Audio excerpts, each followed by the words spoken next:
Making progress little by little. So our next part here, I need to just put another post. So we're gonna put a 4x4 post, go across that line.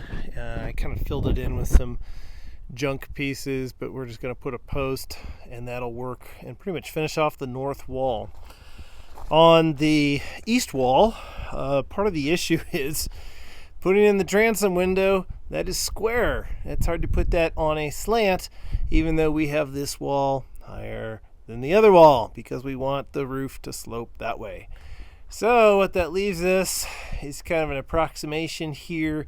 I've just put a 2x4 up showing the space that I want to fill in. I don't want that open.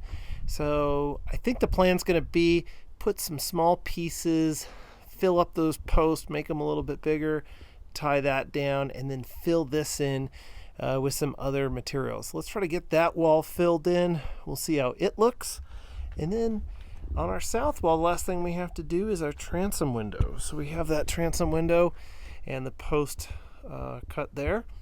Then we'll focus on our front window. Almost totally filled up here.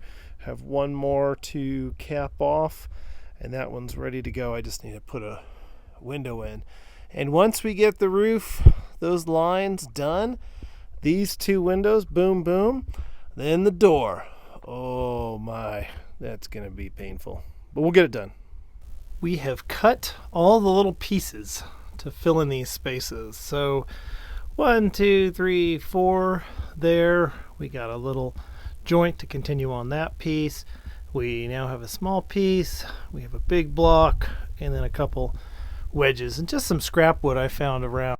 I use that 2x4 to simulate the post that's going to be up there, and I'm going to have to trim that angle when I get it just to make that fit a little nicer.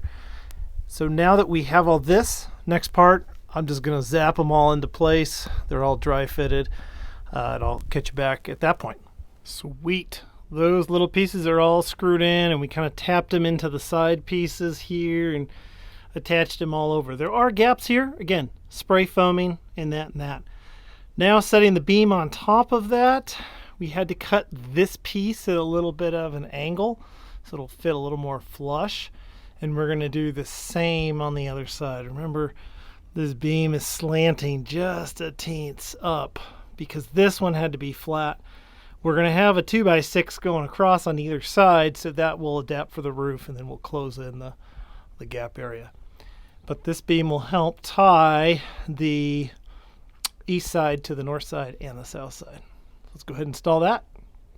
Finally doing the front windows, which is good because now we're getting to that fourth side. So we screwed in the top piece in the back there. We still have the other side pieces and transom to do. So the front two windows are a little bit different, similar to some of our other ones. They actually have grooves, and you can see those grooves here.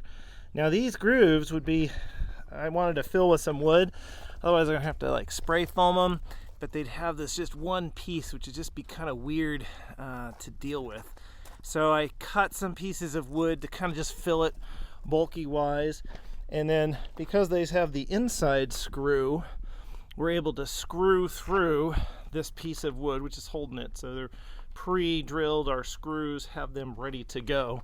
So when we set it up, we'll be good to go, and we can just screw into the sidewalls. So unfortunately the screws only come in here. So these back pieces we're going to try to just hold in place when we set in, and then we'll spray foam eventually on the back side. Let's get this window set. Yay, dry fit! This is cool. So the nice part with this dry fit is we just have a 2x4 on either side that I need to tack down, and then the window will fit in nicely. So let's go ahead and tack that in.